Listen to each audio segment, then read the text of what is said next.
Un millonario infértil llevó a dos chicas de la calle a la boda de su ex prometida. Todos rieron, pero no sabían qué secreto oculto iba a revelar. Un agradecimiento especial a Luisa Marín de Costa Rica y Alejandra Fernández de México. Suscríbete al canal y desbloquea nuevas historias como esta, y no olvides comentar con tu nombre y país para aparecer en el próximo video. Alejandro Morales, un empresario exitoso de 45 años y CEO de Morales Innovaciones, sostenía entre sus manos temblorosas una elegante invitación que acababa de recibir. El papel de alta calidad, con sus bordes dorados y caligrafía impecable, contrastaba con el vacío que sentía crecer en su pecho. Isabel Vega, su ex prometida, iba a casarse con Javier Herrera. La noticia lo había dejado completamente desestabilizado, como si el suelo bajo sus pies hubiera desaparecido repentinamente. Atrás, 2 años, Isabel había roto su compromiso al descubrir que Alejandro no podría tener hijos debido a una enfermedad que había sufrido en su infancia. «No puedes darme lo que más deseo en la vida», fueron sus palabras mientras le devolvía el anillo de compromiso, dejándolo solo con un corazón roto y sueños destrozados. Desde entonces, Alejandro se había sumergido en su trabajo, construyendo un imperio empresarial mientras intentaba reconstruir su vida personal, aunque las cicatrices emocionales seguían abiertas. Su amigo y socio Mateo observaba con preocupación cómo Alejandro contemplaba la invitación, perdido en sus pensamientos. «Deberías asistir», sugirió Mateo con voz firme pero comprensiva, «para demostrar que has seguido adelante, que su rechazo no te destruyó». Alejandro levantó la mirada, sorprendido por la sugerencia. La idea de presenciar cómo la mujer que amaba se unía a otro hombre le resultaba casi insoportable. Sin embargo, una parte de él consideraba que quizás Mateo tenía razón. Tal vez enfrentar este momento doloroso era exactamente lo que necesitaba para cerrar definitivamente ese capítulo de su vida. Mientras contemplaba la posibilidad, Alejandro se preguntaba si tendría la fortaleza necesaria para mantener la compostura, para demostrar que había superado aquella dolorosa ruptura sin parecer patético, o peor aún, sin que los demás sintieran lástima por él. La invitación seguía sobre su escritorio, como un desafío silencioso que exigía una respuesta. Alejandro pasó los siguientes días debatiéndose internamente sobre qué decisión tomar. Cada mañana, la invitación lo saludaba desde la mesa de noche, recordándole una herida que creía cicatrizada, pero que ahora palpitaba con renovado dolor. En sus reuniones ejecutivas mantenía la fachada del líder imperturbable que todos conocían, pero en la soledad de su apartamento, los recuerdos de Isabel lo asaltaban sin piedad. Recordaba sus planes juntos, las conversaciones sobre la casa que comprarían, los viajes que harían. Nunca habían hablado explícitamente sobre tener hijos hasta que él, en un acto de honestidad que ahora le parecía ingenuo, le confesó su condición médica. La expresión en el rostro de Isabel cambió instantáneamente aquella noche, como si hubiera descubierto que el hombre frente a ella era un impostor. Una semana después, ella le devolvía el anillo de compromiso. Alejandro se sirvió un whisky mientras contemplaba el horizonte de la ciudad desde su ventanal, preguntándose si asistir a la boda sería un acto de valentía o simplemente una forma elaborada de autocastigo. «Confirmaré mi asistencia», le dijo finalmente a Mateo por teléfono, con una determinación que sorprendió incluso a él mismo. Su amigo guardó silencio por un momento, como evaluando si Alejandro realmente estaba preparado para enfrentar semejante prueba emocional. «Estaré contigo», respondió Mateo finalmente. «No tienes que pasar por esto solo». Alejandro agradeció el gesto, aunque sabía que, en el fondo, esta era una batalla que debía librar por sí mismo. Envió su confirmación esa misma tarde, sintiendo una mezcla contradictoria de ansiedad y alivio. Ahora solo quedaba prepararse mentalmente para el evento.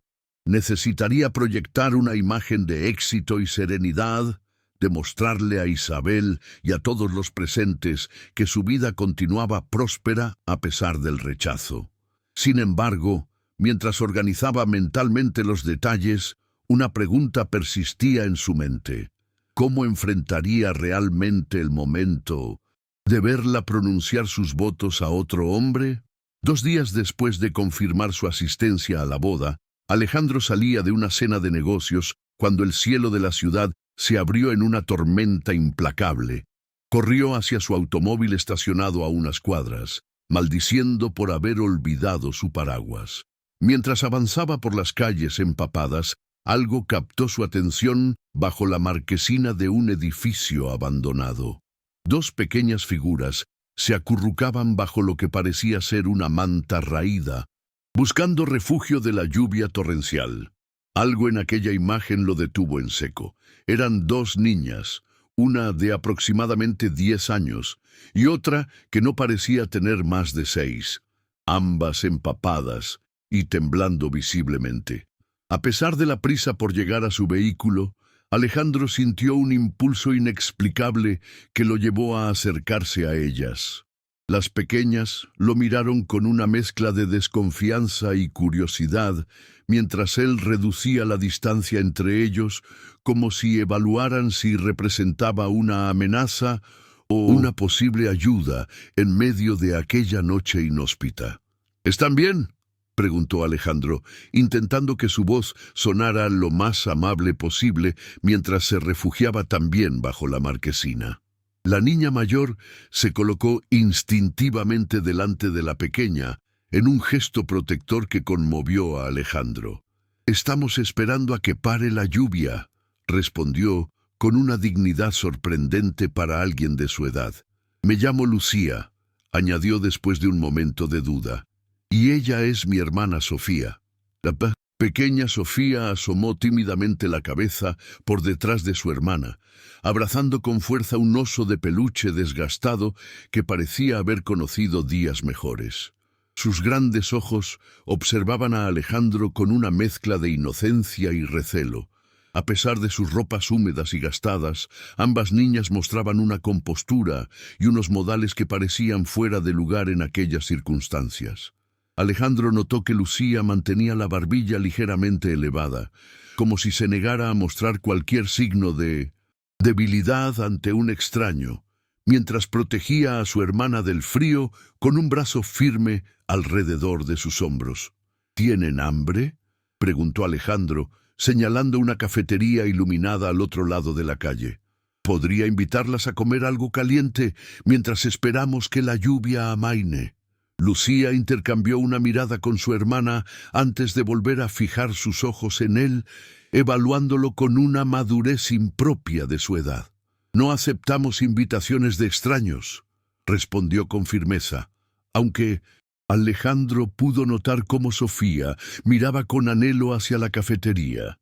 El estómago de la pequeña gruñó audiblemente, traicionando sus palabras. Alejandro sonrió comprensivamente y en un gesto que pretendía generar confianza, se presentó formalmente, explicándoles que era empresario y que simplemente quería ayudarlas. Después de varios minutos de conversación y ante la persistencia de la tormenta, Lucía finalmente accedió, aunque dejó claro que lo hacía principalmente por su hermana. Los 3 cruzaron la calle corriendo bajo la lluvia, refugiándose en el cálido interior de la cafetería que, a esa hora, estaba casi vacía. Una vez sentados en una mesa junto a la ventana, Alejandro observó con fascinación cómo las niñas estudiaban el menú con meticulosidad. A pesar de su evidente hambre, ambas ordenaron con una educación sorprendente, agradeciendo a la camarera y manteniendo una postura correcta en sus asientos. Durante la comida, Alejandro notó detalles reveladores, la forma en que Lucía corregía discretamente la posición de los cubiertos de Sofía, como ambas esperaron a que todos tuvieran sus platos antes de comenzar. y la manera en que limpiaban cuidadosamente sus bocas con las servilletas. No eran comportamientos típicos de niñas que vivieran en la calle. Mientras las observaba interactuar entre ellas, con esa mezcla de dignidad y vulnerabilidad, una idea impulsiva comenzó a formarse en su mente. Tengo que asistir a un evento importante este fin de semana. Una boda, comentó casi sin pensar. Podría usar algo de compañía. La propuesta quedó flotando en el aire mientras Lucía lo miraba con intensidad, como si intentara descifrar sus verdaderas intenciones. Mi apartamento tiene habitaciones de sobra, continuó Alejandro. Podrían quedarse temporalmente sin compromisos. Lucía, siempre protectora, respondió con cautela. Lo pensaremos. Mientras Sofía apretaba su oso de peluche contra su pecho, con una chispa de esperanza iluminando sus ojos cansados. A la mañana siguiente, Alejandro fue despertado por el timbre de su apartamento. Aún adormilado, se dirigió a la puerta sin imaginar quiénes lo esperaban al otro lado. Allí estaban Lucía y Sofía, con sus ropas aún húmedas del día anterior y pequeñas mochilas desgastadas como único equipaje. Hemos decidido aceptar su oferta, anunció Lucía con voz formal, como si estuviera cerrando un acuerdo de negocios. Alejandro no pudo evitar sonreír ante la seriedad de la niña, haciéndose a un lado para invitarlas a entrar. El contraste no podía ser más evidente. Las dos pequeñas figuras con ropas gastadas adentrándose en el lujoso apartamento de Alejandro, con sus amplios ventanales que ofrecían una vista panorámica de la ciudad. Sofía dejó escapar un pequeño jadeo de asombro, sus ojos recorriendo maravillados los techos altos, los muebles elegantes y la decoración minimalista pero costosa.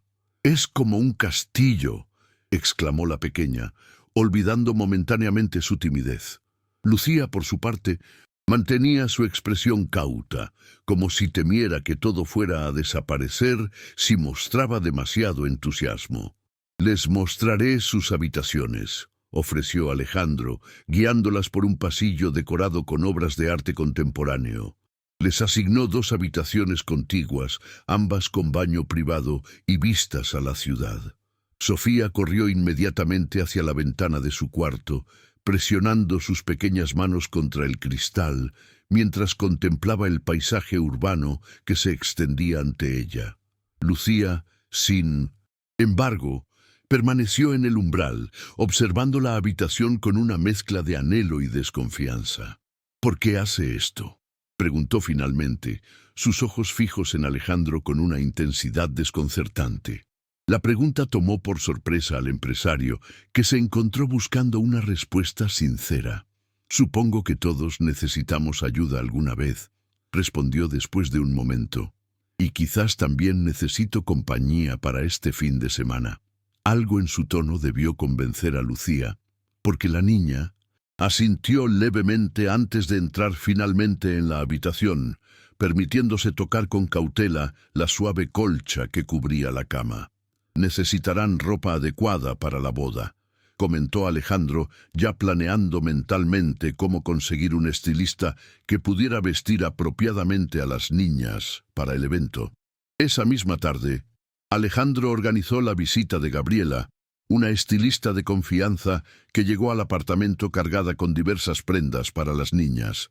Mientras Sofía se probaba, entusiasmada, varios vestidos, girando frente al espejo con expresión maravillada, Lucía se mostraba más reservada, examinando cuidadosamente cada prenda antes de decidirse a probarla.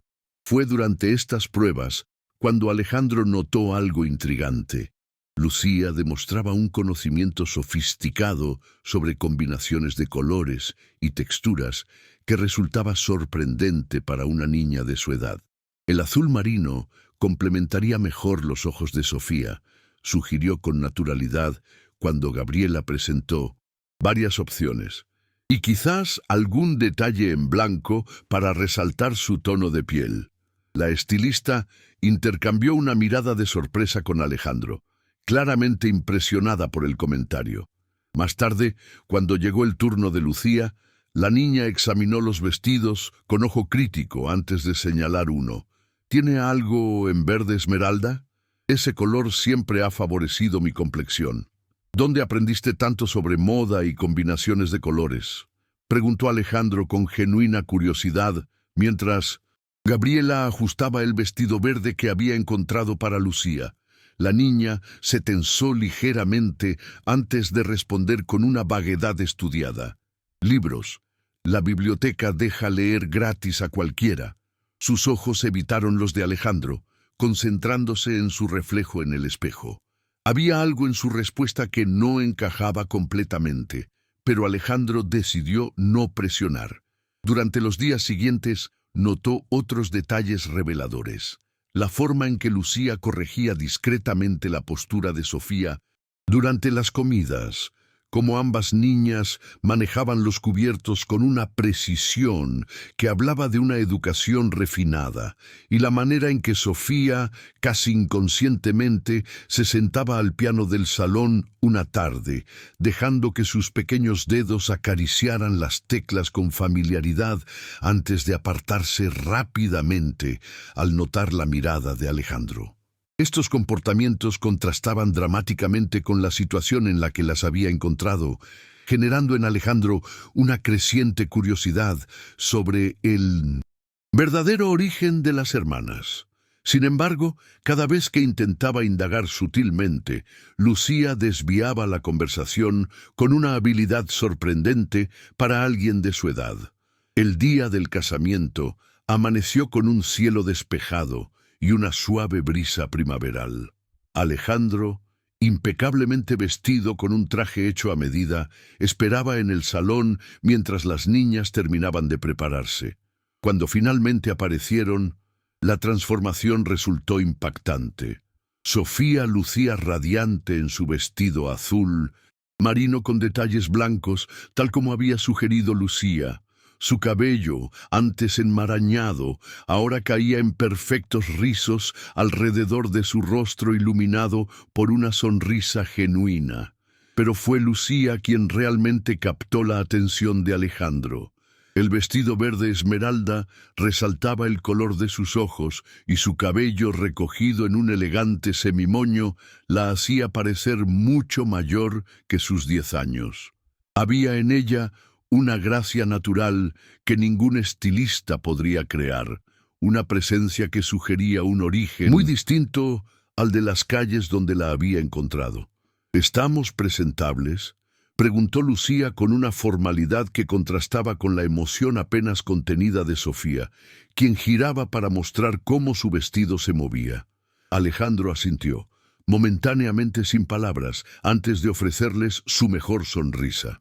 «Están perfectas», respondió finalmente, ofreciéndoles sus brazos para escoltarlas hasta el vehículo que los esperaba. Al llegar a la mansión donde se celebraría la ceremonia, los tres causaron una inmediata sensación entre los invitados. Alejandro percibió las miradas curiosas y los murmullos que los seguían mientras avanzaban por el jardín exquisitamente decorado. Isabel, radiante en su vestido de novia, no tardó en acercarse a ellos, con una expresión de evidente sorpresa al ver a Alejandro, acompañado por 2 niñas. «Alejandro, qué sorpresa verte. Acompañado», comentó, sus ojos estudiando a las pequeñas con una mezcla de curiosidad y desconcierto. Pudiera explicar Antes la de que situación. Alejandro, Lucía dio un paso adelante y se presentó con una educación impecable. «Es un placer conocerla, señorita Vega. Su locación es absolutamente exquisita». La sofisticación del vocabulario y los modales perfectos de la niña dejaron a Isabel momentáneamente desconcertada. Sus ojos se movieron de Lucía a Alejandro como buscando una explicación para esta inesperada situación.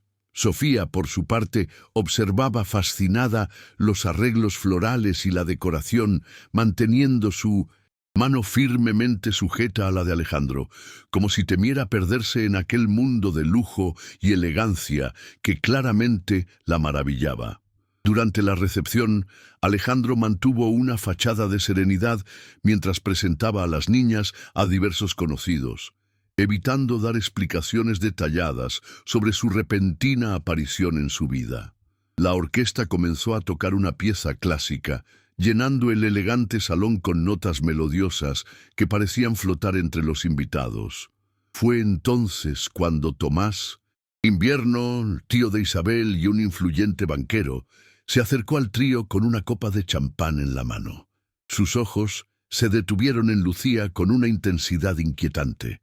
«Tú me recuerdas a alguien», comentó después de estudiarla por unos momentos. La niña mantuvo su sonrisa educada, pero Alejandro percibió cómo se tensaba ligeramente bajo el escrutinio del hombre. El ambiente se cargó de una tensión sutil, mientras Tomás continuaba observando a Lucía, como si intentara ubicarla en algún recuerdo lejano. Fue Sofía quien rompió inadvertidamente el momento al identificar con precisión la música que interpretaba el cuarteto de cuerdas. Están tocando las 4 estaciones de Vivaldi, el movimiento de la primavera. Mamá solía tocarlo en el piano. Su comentario inocente provocó que Tomás arqueara las cejas con sorpresa, claramente impresionado por el conocimiento musical de una niña tan pequeña.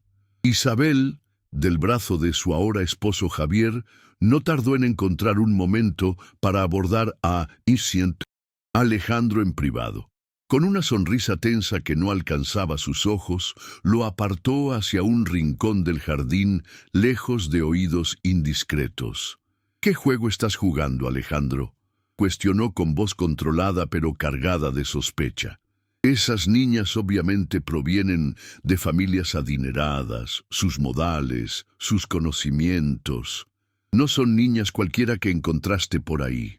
Sus palabras estaban teñidas de una acusación velada, como si sospechara que Alejandro había orquestado toda la situación para impresionarla o, peor aún, para arruinar su día especial.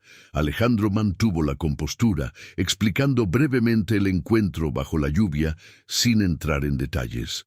«Simplemente les ofrecí un lugar donde quedarse temporalmente», concluyó, consciente de que su explicación sonaba insuficiente incluso para él mismo. Isabel lo miró fijamente, la incredulidad evidente en sus ojos. «Siempre fuiste un hombre compasivo, Alejandro, pero esto parece algo más». Sus palabras quedaron suspendidas, entre ellos cargadas de implicaciones no dichas, mientras en la distancia Lucía observaba su conversación con una expresión indescifrable, sus ojos verdes evaluando cada gesto y movimiento como si estuviera calculando riesgos invisibles para los demás. El regreso al apartamento después del casamiento transcurrió en un silencio contemplativo.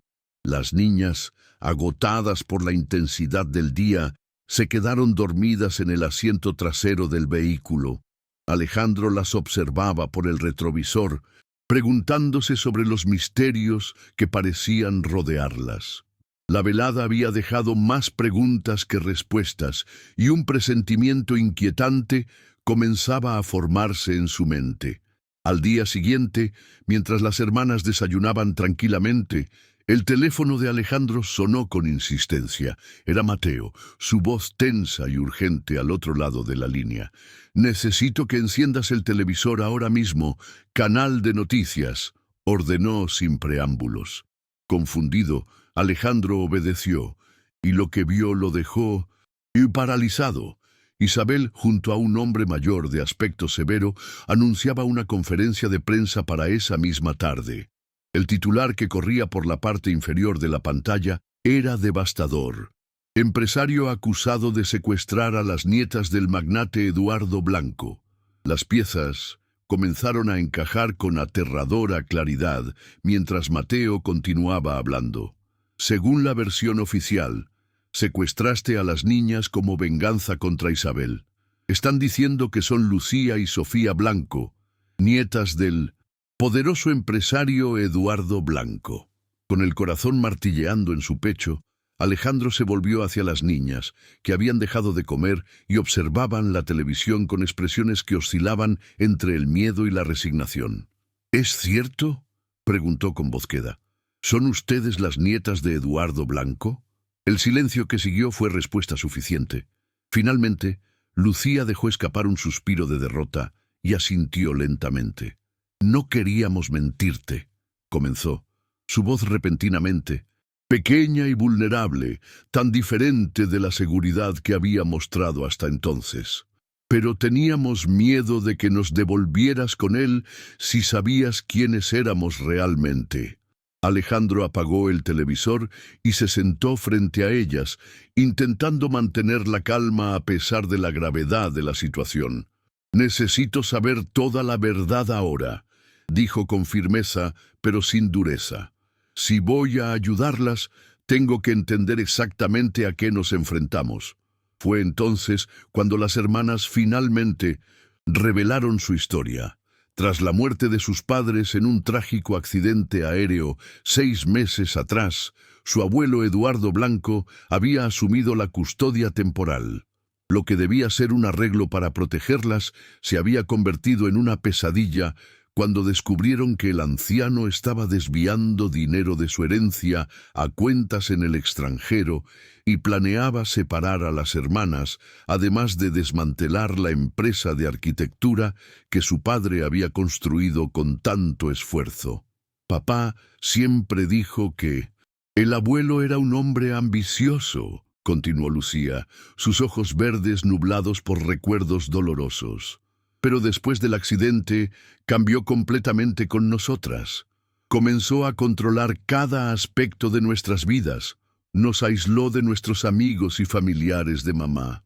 Sofía asintió silenciosamente, abrazando su oso de peluche con fuerza. Quitó todas las fotos de mamá y papá de la casa. Añadió con voz temblorosa. Dijo que teníamos que olvidarlos y mirar hacia el futuro. Alejandro escuchaba con creciente indignación mientras las niñas relataban cómo habían descubierto accidentalmente documentos que mostraban transferencias sospechosas desde los fideicomisos establecidos para ellas hacia empresas fantasma en paraísos fiscales. También habían oído a su abuelo discutir por teléfono sobre planes para enviar a Sofía a un internado en Suiza, mientras Lucía permanecería bajo su estricta supervisión. «Sabíamos que planeaba separarnos», explicó Lucía, tomando la mano de su hermana. «Y también escuchamos que quería vender la empresa de papá, desmantelarla por partes. Era el sueño de toda la vida de nuestro padre. No podíamos permitirlo». Con una determinación sorprendente para niñas tan jóvenes, habían planeado su escape. Aprovechando un descuido de su vigilante guardaespaldas, huyeron una noche llevando consigo solo lo esencial: algo de ropa, el oso de peluche de Sofía, regalo de su madre, y una pequeña cantidad de dinero que Lucía había logrado ahorrar. «Llevábamos casi 2 semanas viviendo en las calles cuando nos encontraste», concluyó Lucía. «Cambiábamos de lugar constantemente para que no nos encontraran. Sabíamos que el abuelo nos estaría buscando». Alejandro procesaba toda esta información, consciente de la gravedad de la situación. Eduardo Blanco era uno de los empresarios más poderosos e influyentes del país, con conexiones políticas y económicas que lo hacían prácticamente intocable. Y ahora, aparentemente, había unido fuerzas con Isabel para acusar a Alejandro de secuestro, una estrategia que no solo desviaría la atención de sus propias acciones cuestionables, sino que también desacreditaría cualquier acusación que las niñas pudieran hacer contra él. «¿Tienen alguna prueba de lo que me están contando?», preguntó Alejandro, su mente ya trabajando en posibles estrategias. Lucía asintió lentamente, sacando de su pequeña mochila una unidad USB cuidadosamente envuelta en un pañuelo. «Copié algunos de los documentos antes de escapar», explicó. «No sé si será suficiente, pero es todo lo que tenemos». Alejandro actuó con rapidez. Tras revisar los documentos en la unidad USB, contactó inmediatamente a Mateo y a Claudia Mendoza, una investigadora privada de su confianza. Necesitamos más pruebas, explicó mientras los 3 adultos se reunían en su despacho, con las niñas descansando en la habitación contigua. Lo que tenemos sugiere actividades financieras sospechosas, pero necesitamos evidencia irrefutable. Claudia, una mujer de mediana edad con ojos perspicaces y una reputación de tenacidad implacable, estudió los documentos con atención profesional. «Puedo seguir el rastro del dinero», afirmó con seguridad. «Si estas transferencias son tan irregulares como parecen, habrá más evidencia en el sistema bancario». Mientras tanto, Mateo se encargó de contactar discretamente a antiguos empleados de la empresa de arquitectura del padre de las niñas, buscando testimonios sobre las intenciones de Eduardo Blanco respecto al futuro del negocio. Las siguientes 24 horas fueron una carrera contrarreloj, con Alejandro dividiendo su atención entre mantener la calma de las hermanas y coordinar la búsqueda frenética de pruebas que pudieran respaldar su versión de los hechos. La conferencia de prensa, anunciada por Isabel y Eduardo Blanco, estaba programada para las 5 de la tarde en el hotel más prestigioso de la ciudad. A medida que se acercaba la hora, los canales de noticias no hablaban de otra cosa. La narrativa había construido era devastadora. Un empresario despechado que, en un acto de venganza contra su ex prometida, había secuestrado a las nietas huérfanas de un respetado magnate de los negocios. Las fotografías de Lucía y Sofía aparecían en todas las pantallas, junto a imágenes de Alejandro tomadas durante el casamiento, donde se le veía escoltando a las niñas. «Es una trampa perfecta», comentó Mateo con amargura mientras observaban las noticias. «Han manipulado la historia para que parezcas un monstruo». Alejandro asintió gravemente, consciente de que enfrentaba no solo acusaciones criminales potencialmente devastadoras, sino también la destrucción completa de su reputación. Sin embargo, a medida que la hora se acercaba, una determinación férrea se asentaba en él.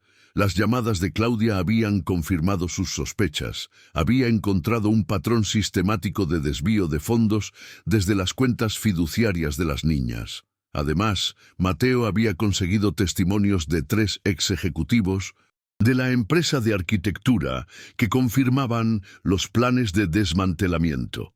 Con estas pruebas en mano, Alejandro tomó una decisión audaz. Enfrentarían a Isabel y Eduardo Blanco en su propio terreno, durante la misma conferencia de prensa que habían convocado. El hotel bullía de actividad cuando Alejandro llegó, acompañado por Mateo, Claudia y las hermanas Blanco. Habían entrado por una puerta lateral, evitando a los periodistas que se agolpaban en la entrada principal. Lucía y Sofía, vestidas con sobriedad pero elegancia, mantenían expresiones serenas a pesar del evidente nerviosismo que las embargaba. «Recuerden», les dijo Alejandro, agachándose para quedar a su altura, «solo tienen que decir la verdad. Nadie puede quitarles eso». En el salón principal, Isabel y Eduardo Blanco ya ocupaban sus lugares en el estrado, rodeados de asesores y abogados. El rostro del anciano magnate proyectaba una imagen de dignidad herida, mientras que Isabel mantenía una expresión de preocupación estudiada que Alejandro reconoció como falsa. Los flashes de las cámaras iluminaban intermitentemente la escena, mientras los periodistas esperaban expectantes el inicio de la conferencia. Nadie había notado aún la presencia de Alejandro y su grupo. Estratégicamente ubicados en un rincón discreto del salón, Eduardo Blanco comenzó su discurso con voz grave y pausada, narrando el supuesto horror de descubrir que sus nietas habían sido arrebatadas por un hombre consumido por el resentimiento.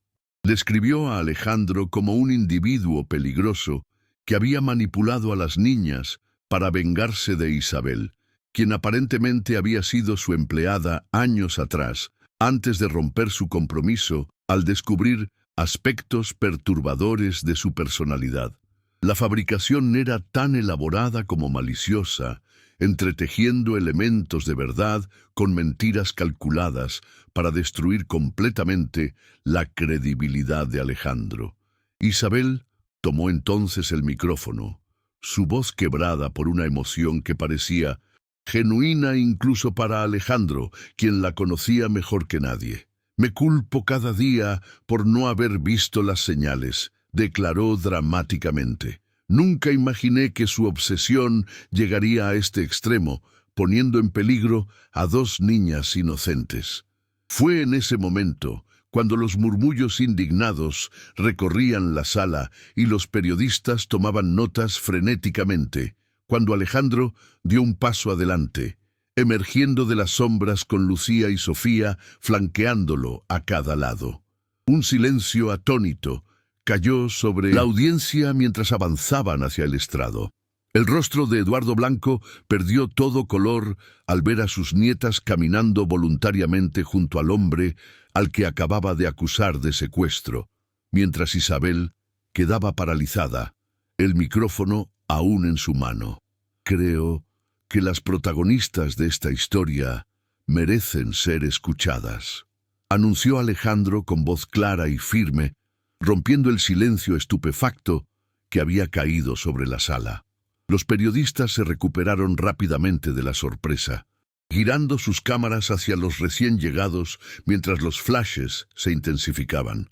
Eduardo Blanco intentó mantener la compostura, aunque la furia apenas contenida era visible en el temblor de sus manos.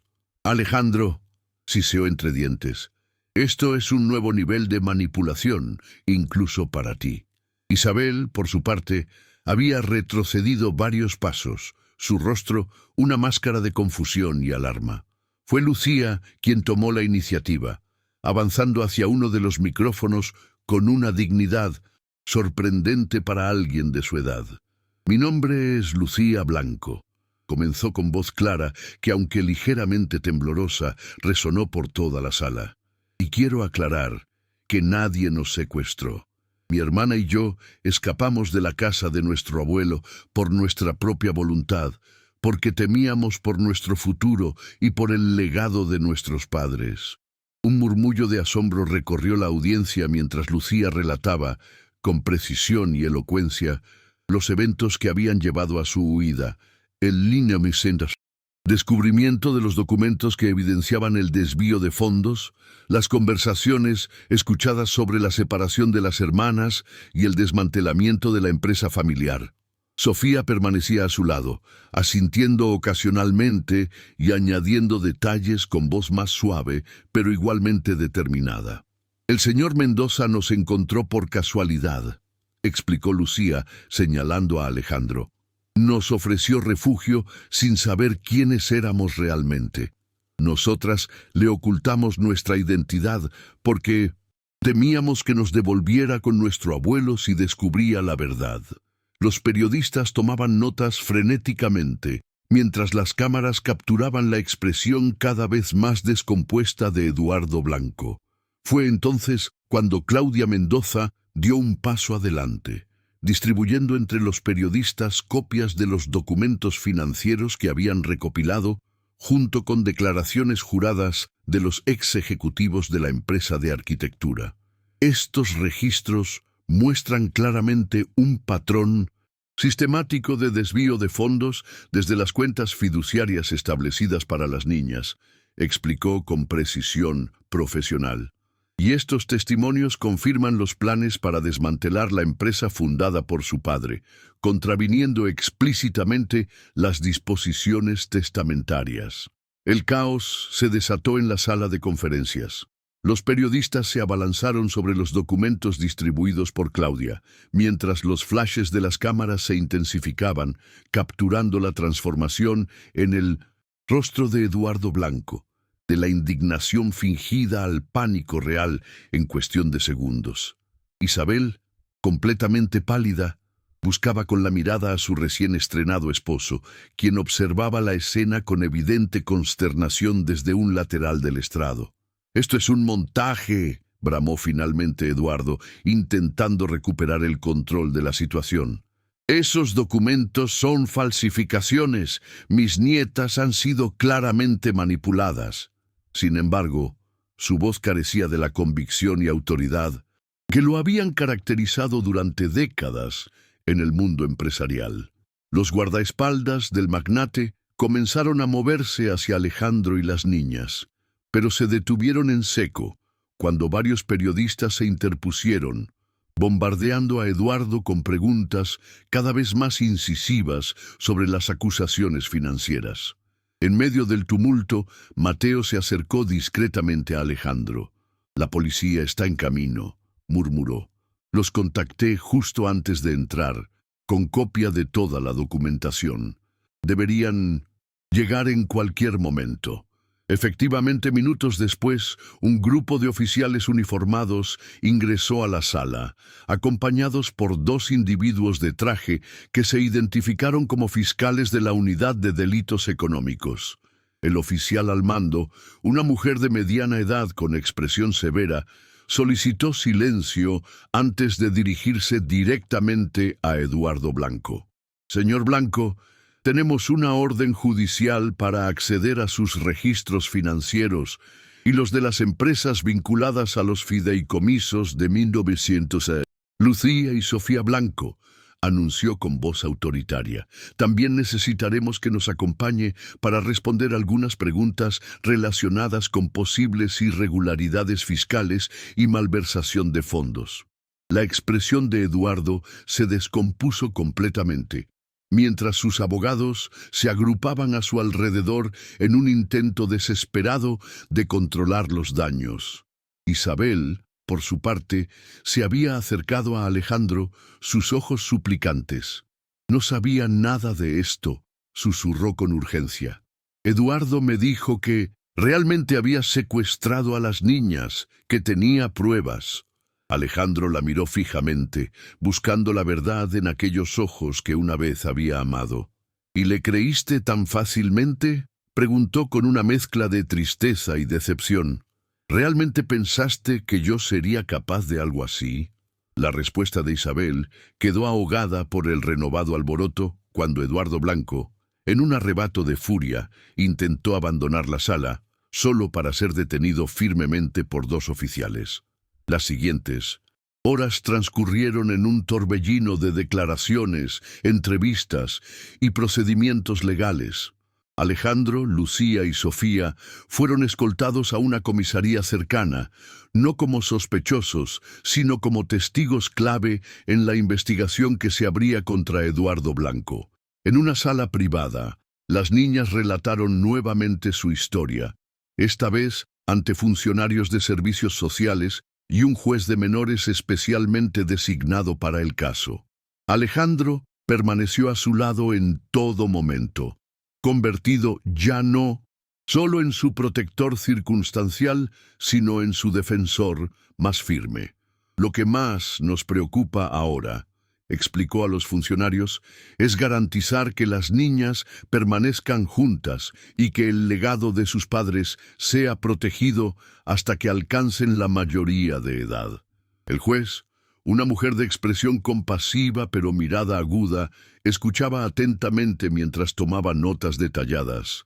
«Entiendo su preocupación, señor Mendoza», respondió finalmente, «pero debo considerar todas las opciones para el bienestar de las menores, incluyendo la posibilidad de ubicarlas con otros familiares si existieran».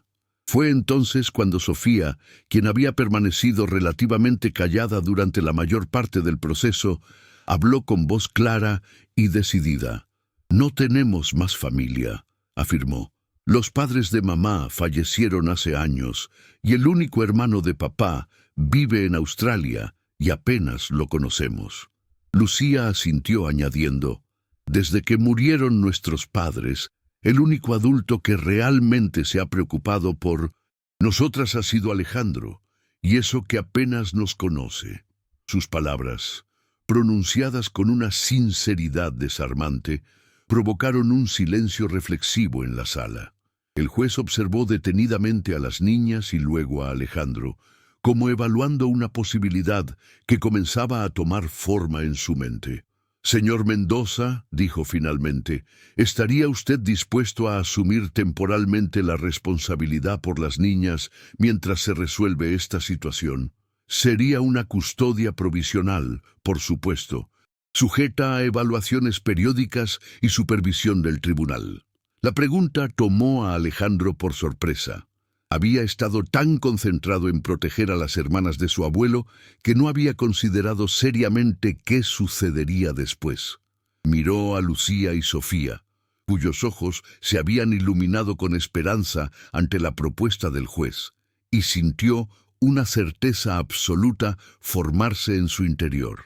Sí, respondió sin vacilación. Estoy completamente dispuesto a hacerme cargo de ellas el tiempo que sea necesario. Los días siguientes marcaron el inicio de una nueva normalidad para el improvisado trío. Con la custodia temporal oficialmente otorgada a Alejandro, el apartamento que una vez había sido refugio de emergencia se transformó en un verdadero hogar. Mateo y Claudia se convirtieron en visitantes frecuentes, aportando no solo actualizaciones sobre el caso legal contra Eduardo Blanco, quien había sido liberado bajo fianza, pero enfrentaba múltiples cargos por malversación de fondos, sino también un sentido de familia extendida que las niñas claramente necesitaban. Alejandro, por su parte, se sumergió completamente en su nuevo rol de tutor, reorganizando su agenda profesional para estar más presente y aprendiendo sobre la marcha las complejidades de criar a dos niñas traumatizadas por la pérdida y la traición. Necesitan estabilidad y rutina, le había aconsejado la psicóloga infantil recomendada por el tribunal, pero también espacio para procesar todo lo que han vivido. Siguiendo estas indicaciones, Alejandro estableció horarios predecibles para las comidas y el descanso, mientras dejaba tiempo libre para que las hermanas exploraran sus intereses. Fue durante una de estas tardes libres cuando descubrió el talento extraordinario de Sofía para el piano. La niña, creyendo que estaba sola en el apartamento mientras Alejandro trabajaba en su estudio y Lucía leía en la terraza, se había sentado frente al instrumento que decoraba el salón.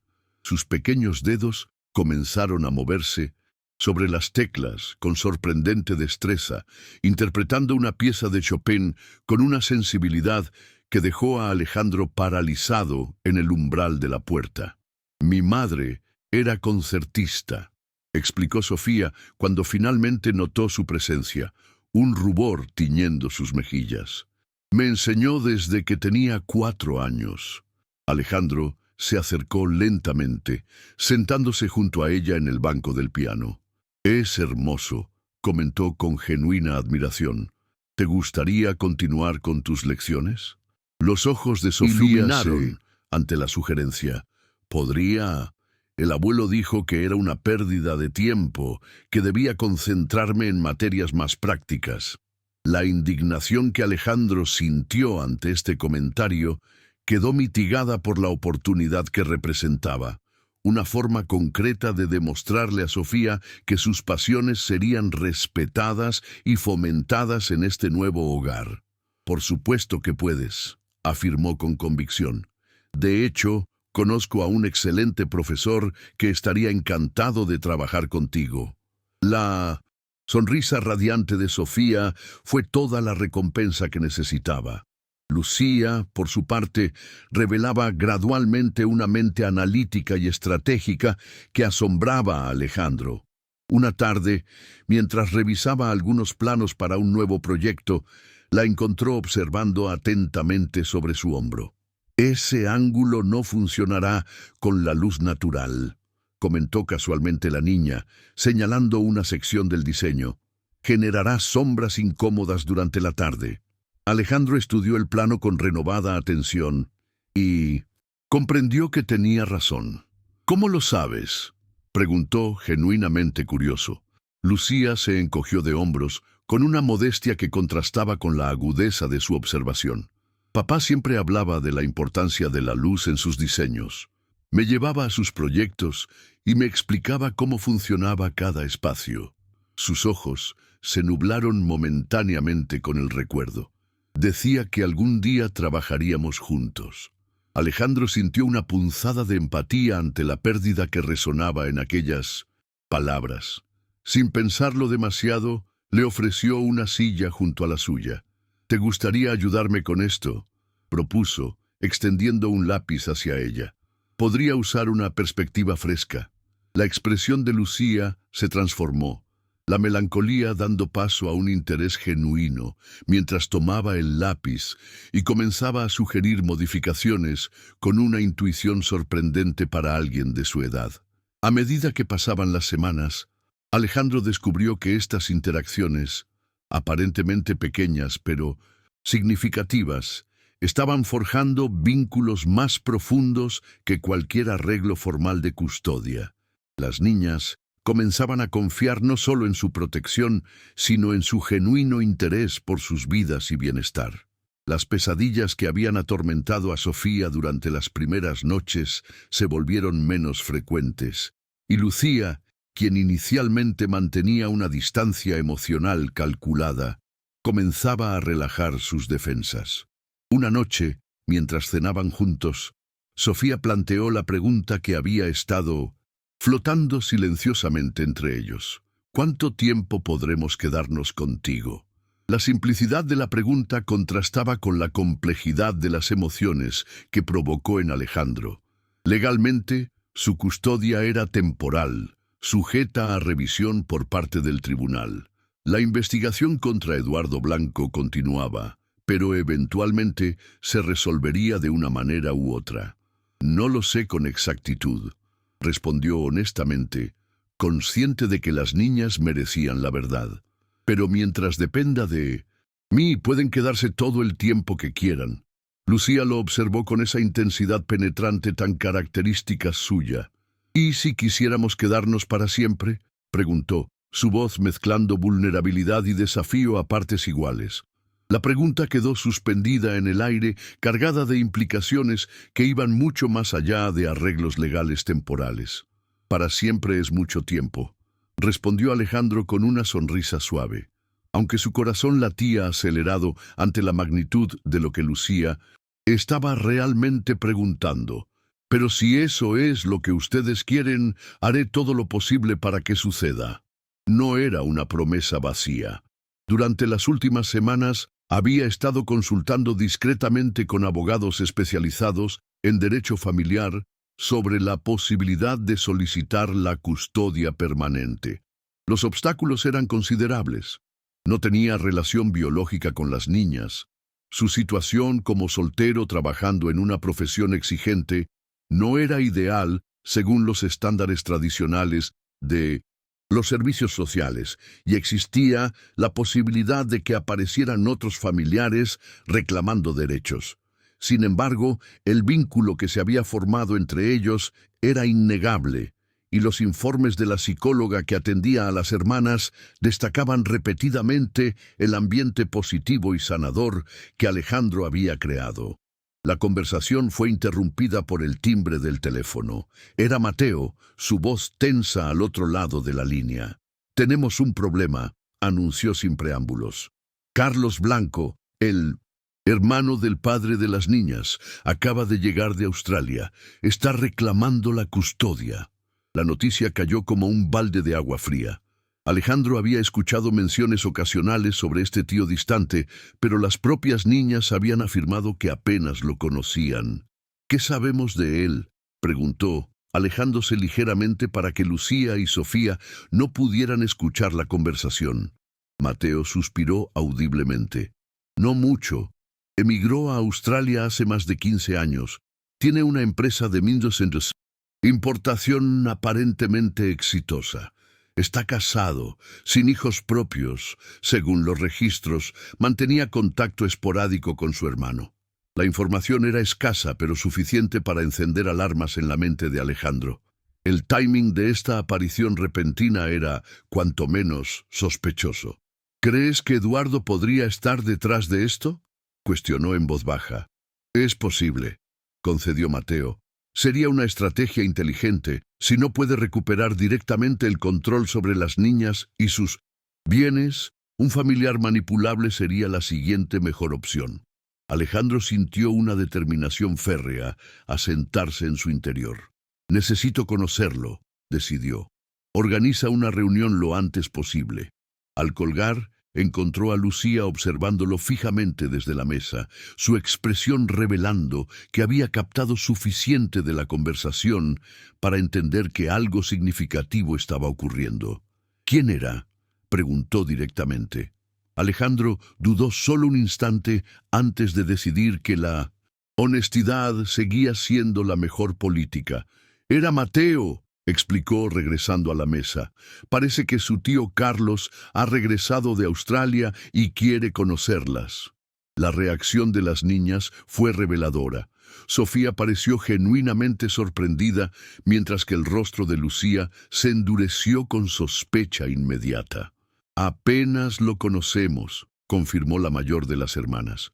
«Vino a la boda de nuestros padres, y luego, una vez más, cuando yo tenía 7 años. Nunca llamó después del accidente». Esta última observación colgó pesadamente en el aire, cargada de resentimiento justificado. Alejandro asintió, procesando esta información.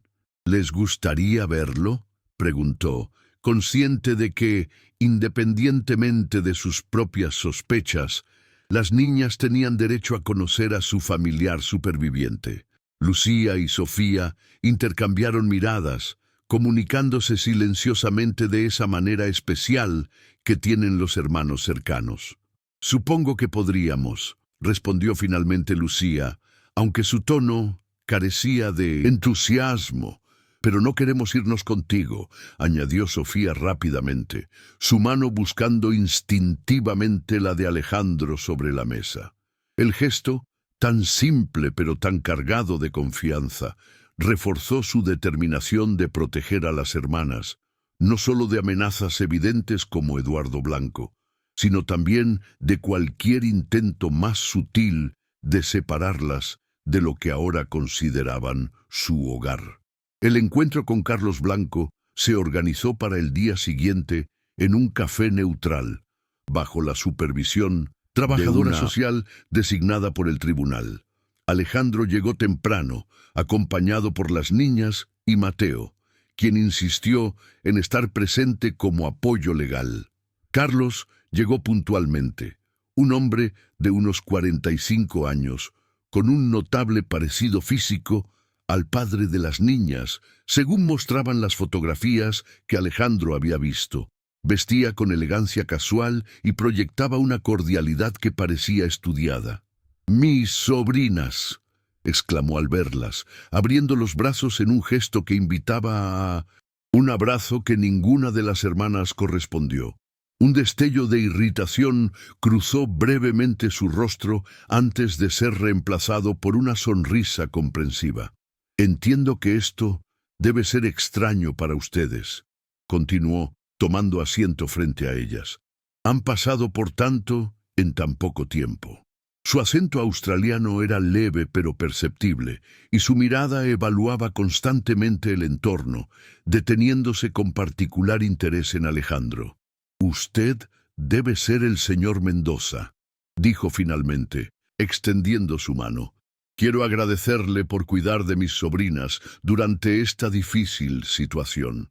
Había algo en su tono, una nota falsa apenas perceptible, que puso a Alejandro inmediatamente en guardia. «Ha sido un privilegio», respondió simplemente, estrechando la mano ofrecida con firmeza deliberada. La conversación que siguió fue un ejercicio de diplomacia tensa. Carlos explicó que había estado completamente devastado al enterarse del accidente que había matado a su hermano y cuñada, pero que compromisos comerciales ineludibles le habían impedido viajar para el funeral. «Intenté mantenerme informado sobre el bienestar de las niñas», afirmó, «pero Eduardo me aseguró que estaban adaptándose bien y que mi presencia podría perturbar su proceso de duelo». Lucía, quien había permanecido en silencio observando atentamente a su tío, intervino con una pregunta directa. «¿Por qué decidiste venir ahora, después de casi 2 años?» La pregunta, formulada con la brutal honestidad característica de los niños, provocó un momento de tensión. Carlos pareció momentáneamente desconcertado antes de recuperar su compostura. Las noticias sobre la situación con Eduardo llegaron hasta Australia, explicó. No podía quedarme de brazos cruzados sabiendo que mis sobrinas estaban en medio de semejante escándalo. Su mirada se dirigió significativamente hacia Alejandro. Aunque agradezco su intervención, señor Mendoza, creo que lo mejor para las niñas sería estar con familia. La trabajadora social, quien había estado tomando notas silenciosamente, intervino en este punto. Señor Blanco, entiendo su preocupación, pero debo señalar que las menores han expresado claramente su deseo de permanecer con el señor Mendoza, quien ha proporcionado un entorno estable durante este período turbulento. Carlos asintió con aparente comprensión, aunque la tensión en su mandíbula revelaba su frustración. Por supuesto, respeto sus sentimientos, concedió, dirigiéndose ahora directamente a las niñas. Pero me gustaría la oportunidad de conocerlas mejor. Después de todo, soy su único familiar directo ahora. Propuso entonces una serie de visitas supervisadas, presentándolas como un compromiso razonable que no amenazaría la situación actual mientras se resolvían los procedimientos legales. Alejandro, consciente de que una negativa absoluta podría parecer obstruccionista ante el tribunal, accedió a regañadientes, con la condición de que las visitas fueran breves y siempre en presencia de la trabajadora social. Mientras se despedían, Carlos se inclinó hacia Alejandro, hablando en voz baja para que solo él pudiera escuchar. No se encariñe demasiado, señor Mendoza. La sangre siempre prevalece en estos casos. La amenaza velada confirmó las sospechas de Alejandro. Esta batalla por las niñas apenas comenzaba y sería mucho más complicada de lo que había anticipado. Esa misma noche, después de acostar a las niñas, Alejandro convocó una reunión urgente con Mateo y Claudia en su estudio. «Hay algo que no encaja con Carlos Blanco», afirmó mientras servía café para los tres. «Su aparición es demasiado conveniente y su interés repentino en las niñas demasiado sospechoso». Claudia, quien había permanecido en segundo plano durante las últimas semanas concentrándose en la investigación financiera contra Eduardo, asintió pensativamente. «Puedo investigarlo», ofreció. «Australia tiene excelentes registros digitales y tengo contactos en Sydney que podrían proporcionar información más detallada sobre sus negocios». Mateo, hojeando las notas que había tomado durante el encuentro, añadió: «Me preocupa especialmente su comentario final. No fue solo una advertencia, sonó como si estuviera seguro del resultado». Los tres acordaron actuar rápidamente. Claudia se encargaría de investigar el pasado y las finanzas de Carlos, mientras Mateo exploraría posibles conexiones entre él y Eduardo Blanco que fueran más allá de su relación familiar. Alejandro, por su parte, se concentraría en fortalecer su posición legal para la custodia permanente, recopilando informes de la escuela, la psicóloga y otros profesionales que pudieran atestiguar sobre el bienestar de las niñas bajo su cuidado. Las siguientes 2 semanas transcurrieron en una extraña dualidad. Por un lado, la vida cotidiana continuaba con una apariencia de normalidad. Alejandro llevaba a las niñas a la escuela, supervisaba sus tareas, asistía a las lecciones de piano de Sofía y trabajaba con Lucía en pequeños proyectos de diseño que la niña abordaba con creciente confianza. Por otro lado, cada momento libre lo dedicaba a prepararse para la batalla legal que se avecinaba, consciente de que Carlos Blanco estaba haciendo lo mismo. Las visitas supervisadas habían comenzado según lo acordado, y aunque las niñas regresaban de ellas sin quejas específicas, Alejandro notaba un cambio sutil en su comportamiento. Sofía se mostraba más callada de lo habitual, mientras que Lucía parecía constantemente vigilante, como anticipando una amenaza invisible. Fue durante la tercera visita cuando ocurrió el primer incidente significativo. Carlos había llevado regalos extravagantes, un collar de perlas para Lucía y una pulsera de oro para Sofía, que las niñas aceptaron con educación pero evidente incomodidad. Nuestro padre nos enseñó que las joyas son para ocasiones especiales, explicó Lucía cuando su tío insistió en que se pusieran las piezas inmediatamente. Preferimos guardarlas. La decepción en el rostro de Carlos fue rápidamente reemplazada por una sonrisa tensa. Por supuesto, cariño, aunque me pregunto si esas son realmente las palabras de tu padre o las de tu guardián temporal. El comentario, aparentemente casual pero cargado de insinuaciones, fue reportado por la trabajadora social en su informe, junto con la observación de que Carlos parecía más interesado en socavar la relación de las niñas con Alejandro que en establecer una conexión genuina con ellas. Este pequeño triunfo, sin embargo, quedó eclipsado por las noticias que Claudia trajo 3 días después. «He encontrado algo», anunció, extendiendo una carpeta sobre la mesa del comedor después de que las niñas se hubieran retirado a dormir. Los documentos revelaban un patrón inquietante. La supuestamente exitosa empresa de importación de Carlos en Australia había estado al borde de la quiebra durante los últimos 2 años. Más preocupante aún, existían registros de transferencias sustanciales desde cuentas vinculadas a Eduardo Blanco hacia empresas fantasma que eventualmente canalizaban fondos a Carlos. Comenzaron exactamente una semana después de que estallara el escándalo con las niñas, señaló Claudia, su dedo trazando una línea de tiempo en uno de los informes. Y suman casi $500,000 hasta ahora. La implicación era clara. Eduardo estaba financiando el regreso de Carlos y su intento de obtener la custodia.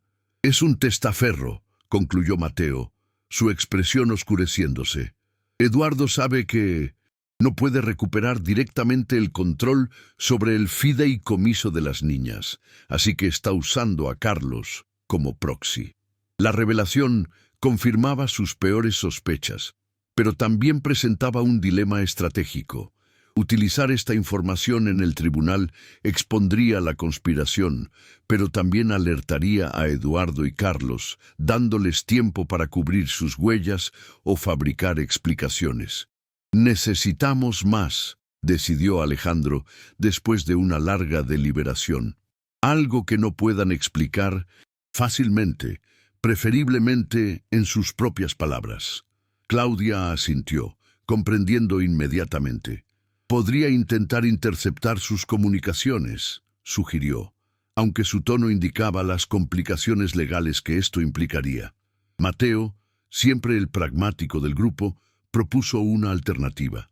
«O podríamos hacer que se incriminen ellos mismos». Su plan era audaz, pero factible. Organizar un encuentro aparentemente casual entre Carlos y Eduardo en un lugar público donde pudieran ser observados y potencialmente grabados discutiendo sus verdaderas intenciones. El mayor riesgo era que fueran demasiado cautelosos para revelar algo comprometedor, pero dada la arrogancia que ambos hombres habían demostrado hasta ahora, existía una posibilidad real de éxito.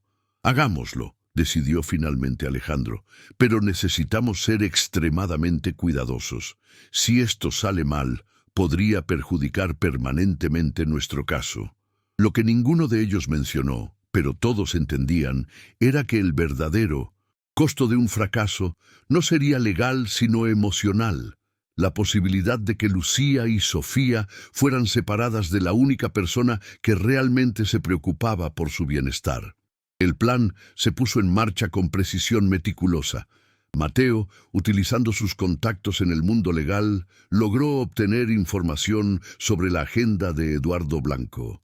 Cada miércoles almorzaba en el exclusivo Club Metropolitano, un bastión de la élite empresarial de la ciudad.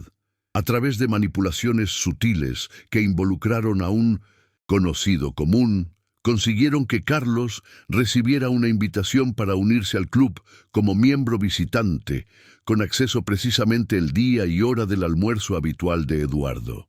Claudia, mientras tanto, preparó el aspecto técnico. Micrófonos discretos pero potentes que Alejandro, quien se haría pasar por un cliente potencial, reuniéndose con otro socio, llevaría consigo. La legislación local permitía grabaciones en espacios públicos, y aunque el club era técnicamente privado, sus áreas comunes calificaban como espacios donde no existía una expectativa razonable de privacidad. Recuerda, instruyó Claudia mientras ajustaba el equipo la mañana del operativo, no necesitas captar toda la conversación. Bastan unas pocas frases incriminatorias, especialmente si mencionan el fideicomiso o cualquier acuerdo entre ellos relacionado con las niñas. Alejandro nunca había participado en algo remotamente parecido a una operación encubierta, y la tensión era palpable mientras atravesaba las puertas del Club Metropolitano, vestido con un traje impecable que proyectaba exactamente el tipo de éxito que los miembros regulares esperaban. Mateo lo esperaba en el vestíbulo, interpretando convincentemente el papel del socio comercial. Se instalaron estratégicamente en una mesa que ofrecía una vista clara del rincón favorito de Eduardo, mientras fingían discutir proyecciones financieras extendidas sobre la mesa. La espera fue breve, pero interminable. Eduardo llegó primero, saludando con familiaridad al personal y acomodándose en su mesa habitual con la confianza de quien considera el espacio como propio. Carlos apareció 15 minutos después, su entrada más tentativa, escaneando el salón hasta localizar a su objetivo. El momento de reconocimiento mutuo fue revelador. Un gesto casi imperceptible de Eduardo, una inclinación de cabeza de Carlos, nada que pudiera sugerir familiaridad a un observador casual. Sin embargo, cuando Carlos se acercó a la mesa de Eduardo, el saludo que intercambiaron fue perfectamente cordial, como dos conocidos que se encuentran por casualidad. «Están siendo cuidadosos», murmuró Mateo, sin levantar la vista de los documentos. «Demasiado cuidadosos», coincidió Alejandro, sintiendo que su plan podría estar condenado al fracaso antes de comenzar. Durante los primeros 20 minutos, la conversación entre Eduardo y Carlos pareció mantenerse en temas inocuos. El clima, la situación económica global, anécdotas sobre Australia. Alejandro perdió la esperanza cuando notó un cambio sutil en la dinámica. Eduardo había hecho una seña al camarero para que se alejara y su postura se había vuelto más íntima, inclinándose hacia Carlos con una intensidad nueva. Era el momento que habían estado esperando. Con un gesto aparentemente casual, Alejandro ajustó su posición, orientando el micrófono oculto en su solapa hacia la mesa objetivo.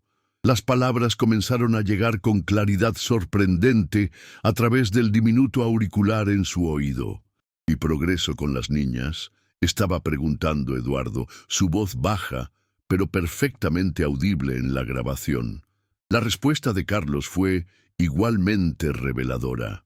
«La mayor sigue siendo difícil, pero la pequeña está cediendo. Un par de visitas más, y estarán listas para el siguiente paso». Eduardo asintió con evidente satisfacción.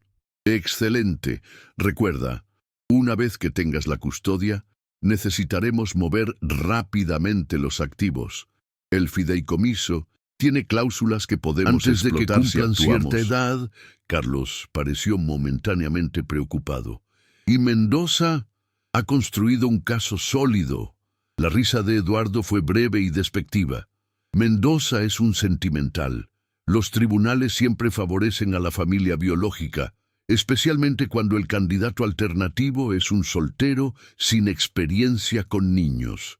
Además, tengo jueces en mi bolsillo que pueden acelerar el proceso a nuestro favor».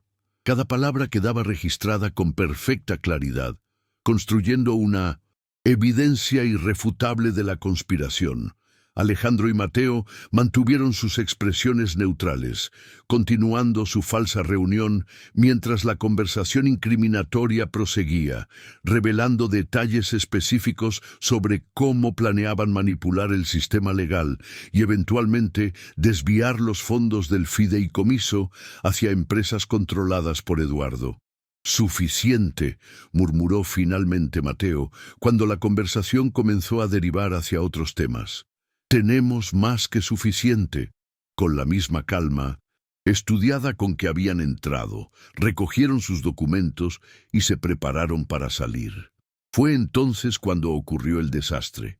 Al levantarse, Alejandro chocó accidentalmente con un camarero, provocando que una bandeja de bebidas se estrellara estrepitosamente contra el suelo. El ruido atrajo todas las miradas, incluidas las de Eduardo y Carlos.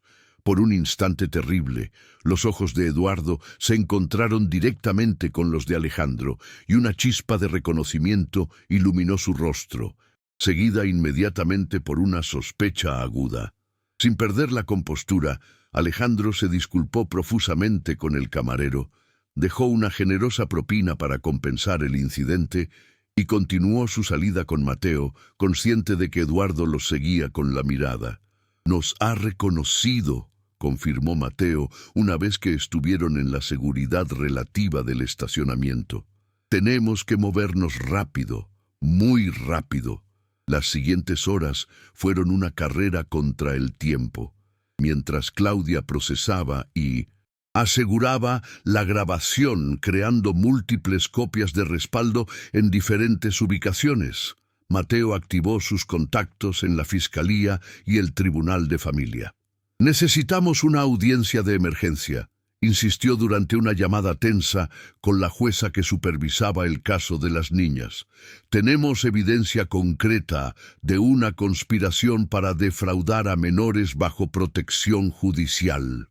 La urgencia en su voz debió ser convincente, porque la audiencia fue programada para la mañana siguiente.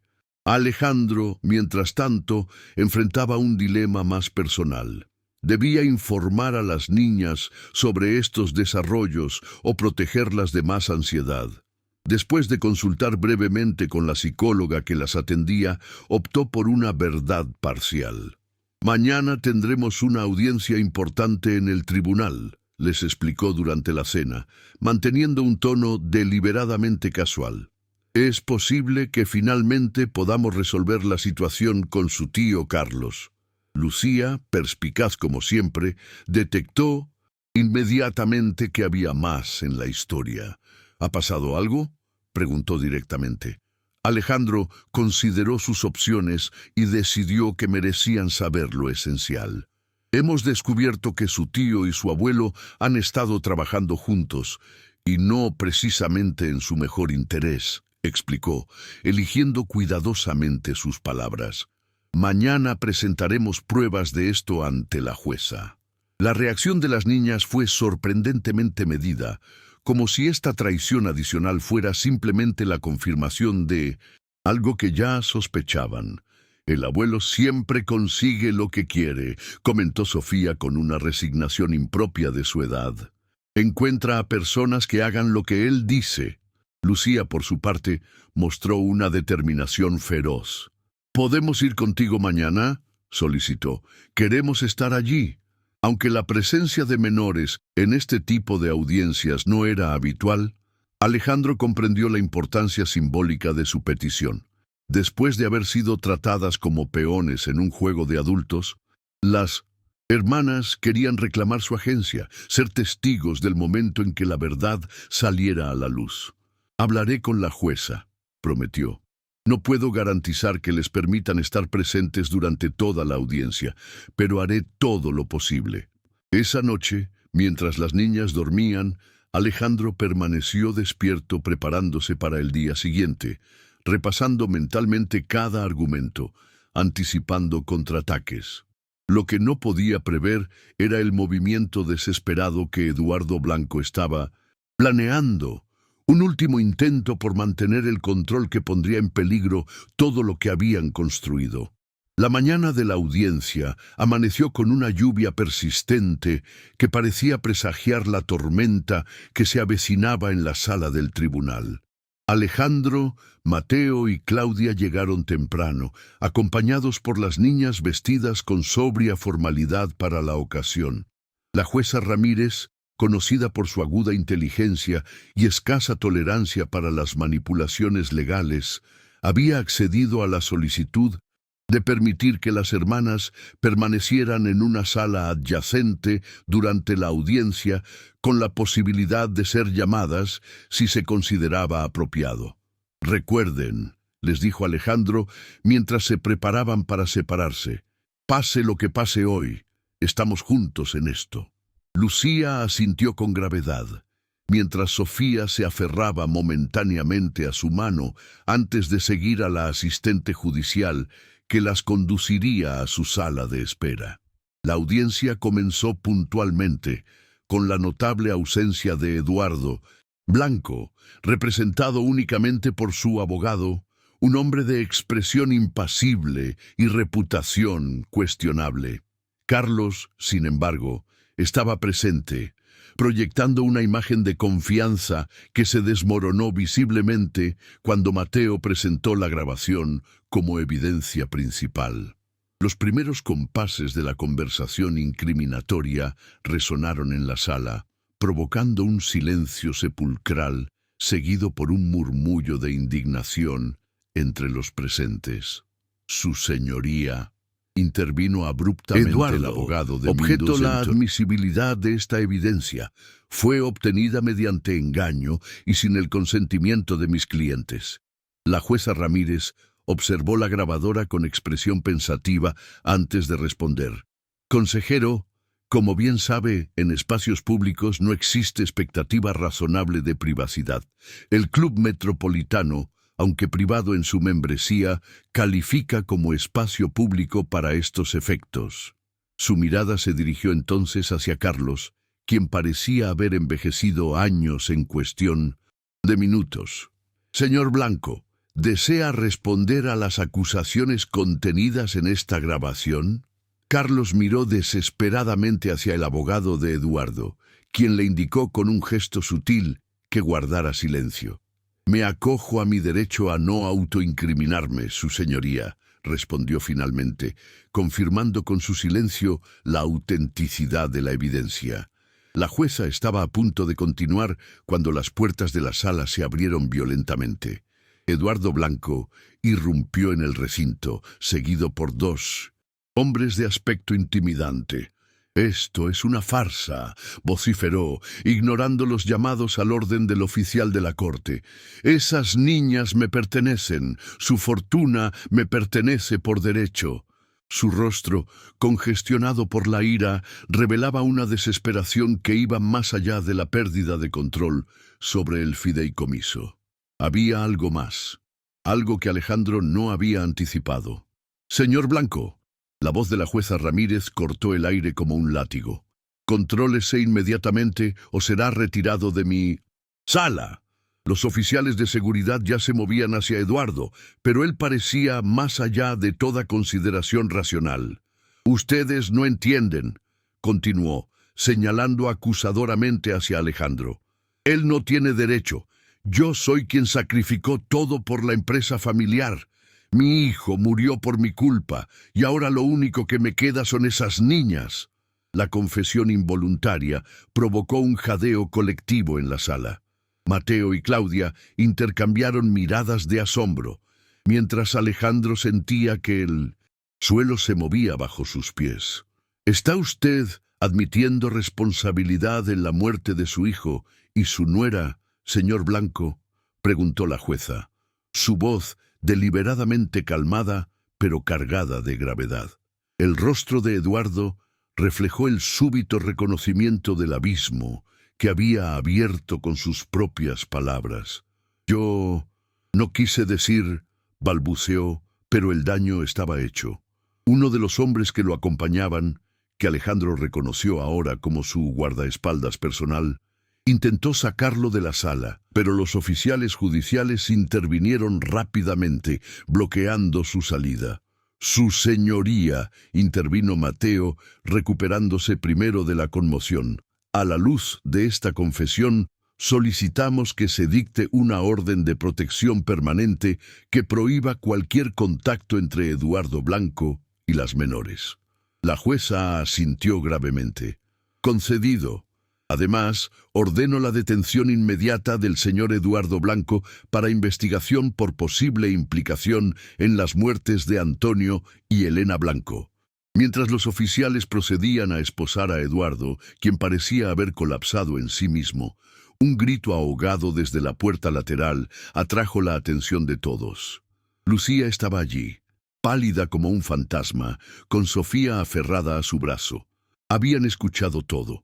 ¿El abuelo mató a nuestros padres?, preguntó la niña mayor, su voz apenas audible.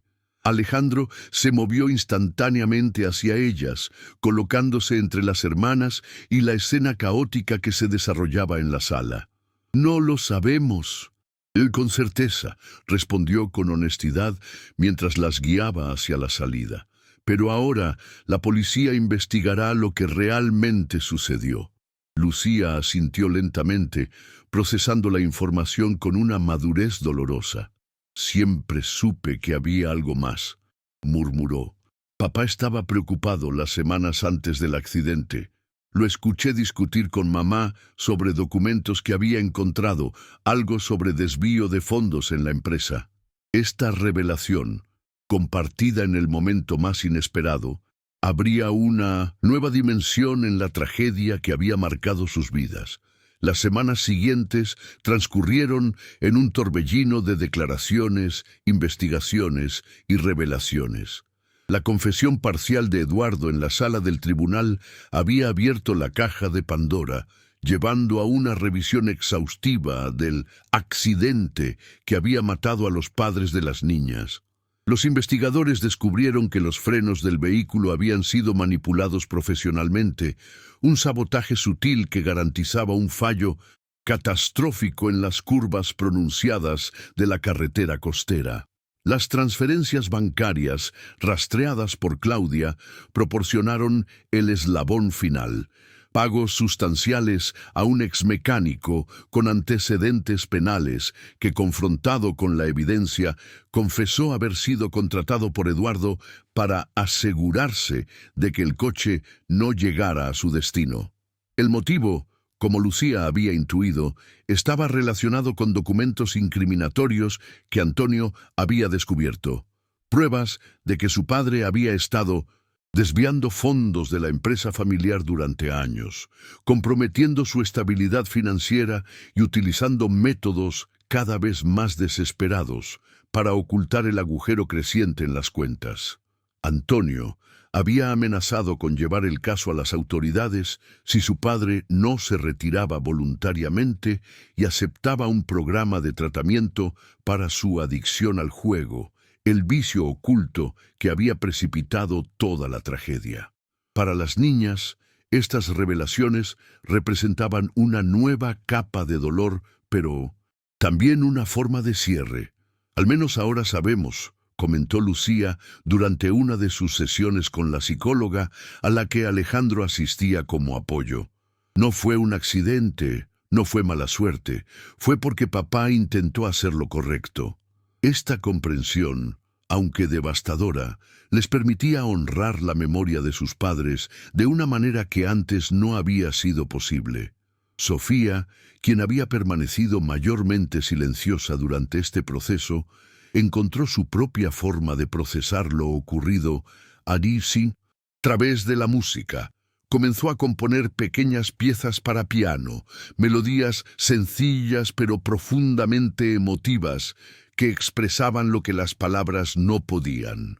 Una tarde, mientras Alejandro la escuchaba practicar, la niña se detuvo abruptamente y lo miró con intensidad. «¿Crees que podemos ser felices de nuevo?», preguntó con una vulnerabilidad que estrujó su corazón. «No de la misma manera», respondió él después de una pausa reflexiva. «Pero sí, creo que encontraremos nuevas formas de juntos». La sonrisa tímida que iluminó el rostro de Sofía fue como un rayo de sol, después de una tormenta interminable, la primera señal tangible de que la curación, aunque lenta y no lineal, era posible. La audiencia final para la resolución de la custodia se celebró en un día sorprendentemente luminoso de primavera, casi 3 meses después del dramático colapso de Eduardo Blanco en la sala del tribunal. El anciano, ahora enfrentando múltiples cargos que incluían homicidio, premeditado, fraude corporativo y conspiración, había envejecido décadas en su celda, según reportaban los periódicos. Carlos, tras un acuerdo con la fiscalía, había confesado su papel en el esquema para obtener control sobre el fideicomiso de las niñas, a cambio de una sentencia reducida, y había regresado a Australia con una prohibición permanente de contactar a sus sobrinas. La sala donde se reunieron para esta última formalidad legal era más pequeña y acogedora que la anterior, diseñada específicamente para asuntos de familia. Lucía y Sofía, vestidas con colores vivos por primera vez desde que Alejandro las conociera, se sentaron a su lado con una mezcla de nerviosismo y esperanza palpable. La jueza Ramírez, quien había solicitado específicamente continuar con el caso, dada su familiaridad con las circunstancias, revisó los documentos finales con meticulosidad profesional antes de levantar la vista hacia el pequeño grupo frente a ella. Señor Mendoza, comenzó con una formalidad que gradualmente dio paso a una calidez inusual en el contexto judicial. He revisado exhaustivamente su solicitud de adopción permanente de Lucía y Sofía Blanco, así como los informes de seguimiento de servicios sociales, evaluaciones psicológicas y testimonios escolares. Todos coinciden en un punto fundamental. Bajo su cuidado, estas niñas no solo han encontrado estabilidad en medio de circunstancias extraordinariamente traumáticas, sino que han comenzado a prosperar. Hizo una pausa, dirigiéndose ahora directamente a las hermanas. Lucía, Sofía, la ley me obliga a considerar sus deseos en este asunto. ¿Podrían confirmar para el registro si están de acuerdo con esta adopción? Lucía, quien había crecido varios centímetros en los últimos meses y comenzaba a mostrar los primeros rasgos de la mujer que sería, respondió con claridad: «Sí, su señoría, queremos que Alejandro sea nuestro padre legal». Sofía, superando su timidez habitual, añadió: «Él nos salvó, no solo de las personas malas, sino de sentirnos perdidas».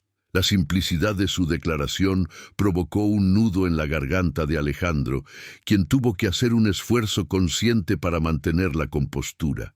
La jueza asintió, visiblemente conmovida a pesar de sus años de experiencia. «En ese caso», concluyó, «y considerando que todos los requisitos legales han sido satisfechos, apruebo la adopción plena y permanente de Lucía y Sofía Blanco por parte de Alejandro Mendoza, con todos los derechos y responsabilidades que esto conlleva». El golpe del mazo selló oficialmente lo que sus corazones ya sabían: eran una familia. La celebración que siguió fue íntima, pero jubilosa.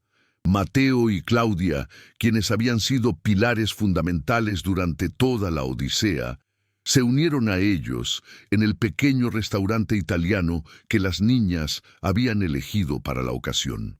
«Por la familia Mendoza Blanco», brindó Mateo, levantando su copa.